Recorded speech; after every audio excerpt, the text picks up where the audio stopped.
چین امریکہ کشمکش اپنے عروج پر ہے، اس کے کیا نتائج ہو سکتے ہیں اور کس کی بالادستی کی توقع دیکھ رہے ہیں آپ؟ دیکھیں، یہ ایک لمبی کہانی ہے. آج بھی کہیں اسٹوری چھپی ہے جہاں سے آپ مجھ سے سوال پوچھ رہے ہو. جی جی۔ اور یقینی طور پر ایک لمبی لڑائی ہے. جب یہ نیو کنزرویٹو آئے تھے 96 دسمبر میں، اور انہوں نے جو ڈاکومنٹ سائن کی تھی، اس میں ایک بات یہ تھی کہ چین بہت آگے نکل رہا ہے، ہمیں کم از کم 25 سال اور ہو سکے تو 50 سال اس کی جو ترقی ہے اس کو روک دیں.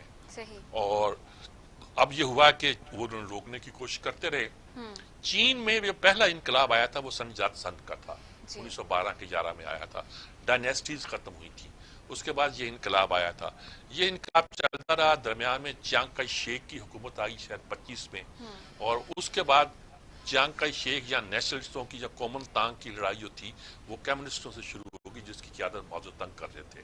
اور 49 میں چین کمیونسٹ ہو گیا اور ماؤ تنگ ایک بہت بڑے عالمی لیڈر کے طور پر ابھرے. اگرچہ میں نے ان پہ کام بھی کیا، ان کی نظموں کے ترجمے بھی کیے، یعنی ان کی نظموں کا پہلا ٹرانسلیٹر ہوں شاید پاکستان میں. اور جن اور لوگوں نے ترجمے کیے، اور میری بٹین شاہ بھی شامل ہے، ان میں سجاد باقر رضوی بھی شامل ہے. اللہ کا شکر ہے کہ میرے ترجمے ایک جو طالب علم کے ترجمے تھے وہ بہت سپیریٹ گنے گئے. لیکن اس کے باوجود بھی ماؤ تنگ میں ایک کچھ پرابلم تھے. انہوں نے لیپ فارورڈ، انہوں نے کلچر ریولوشن، کچھ اس طرح کے خیالات تھے جس کے لیے چین کی پرابلم بھی انقلابی پرابلم پیدا ہوئے. لیکن یہ بات طے تھی کہ لیڈر وہی تھے.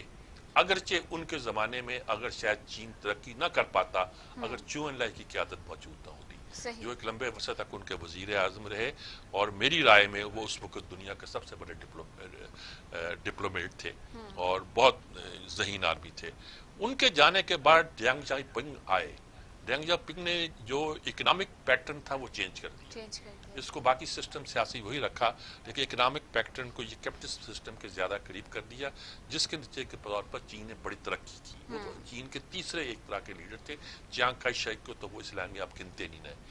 اور اس کے بعد یہ جو اب چنشی آئے ہیں، یہ ایک لحاظ سے بڑے امپورٹنٹ لیڈر ہیں کہ انہوں نے یہ بھی طے کر لیا کہ جو معاشی ترقی ہم نے کرنی تھی وہ کر رہے ہیں، لیکن امریکہ کسی وقت بھی ہماری ترقی کو انڈو کر سکتا ہے اگر ہم نے اپنی فوجی طاقت کو بڑھایا نہیں. تو انہوں نے اپنی فوجی طاقت کو بھی اتنا کر لیا ہے کہ اب چین کانپتا ہے. اصل لڑائی ٹیکنالوجی کی ہے. ہواوے جو ان کی کمپنی ہے اس سے پوری دنیا کانپ رہی ہے، پوری دنیا ڈرتی ہے. اس کے مقابلے میں ساتھ ہی یہ صورتحال پیدا ہو گئی ہے کہ وہ یہ جب دیکھتے ہیں کہ یہ جو 5G ہے، 5G کے ٹاورز کے خلاف یورپ میں شروع ہو گیا تھا کہ کرونا انہوں نے پھیلایا. یہ ایک طرح کی ایک ہواوے تو ایک کمپنی کے طور پر لے لیں، اور 5G ٹیکنالوجی ایسی ہے جس میں امریکہ اور ان کی جنگ جاری ہے، جس میں ابھی تک ایج حاصل ہے چین کو، اور امریکہ ڈرتا ہے اس سے. اور اس کی اسلحہ اس نے ثابت کر دیا کہ اس نے فضا میں اپنے ہی ایک سیٹلائٹ کو اپنے دوسرے سیٹلائٹ سے مار کرایا اور ثابت کر دیا کہ وہ خلائی جنگ میں بھی اگر ضرورت پڑے گی تو وہ کسی کو گرانے، مارنے، تباہ کرنے کی صلاحیت رکھتا ہے. تو یہ ایک بہت بڑی کہانی ہے. اس میں اس خطے میں ہمارے لیے ایک بات کا احساس کرنا چاہیے کہ ہم سی پیک کی صورت میں ایک پازیٹیو میں نہیں ہے، رنگ میں نہیں ہے، بلکہ یہ بھی ایک حقیقت ہے کہ ہم خوش قسمت ہیں کہ چین ہمارے لیے، بلکہ چین تو کہتا ہے پاکستان سے ہمارا وہی تعلق ہے جو امریکہ کا اسرائیل سے ہے. تو اسی صورت میں ہمیں دیکھنا چاہیے کہ ہم اس کو کیا کر سکتے ہیں. صحیح سر.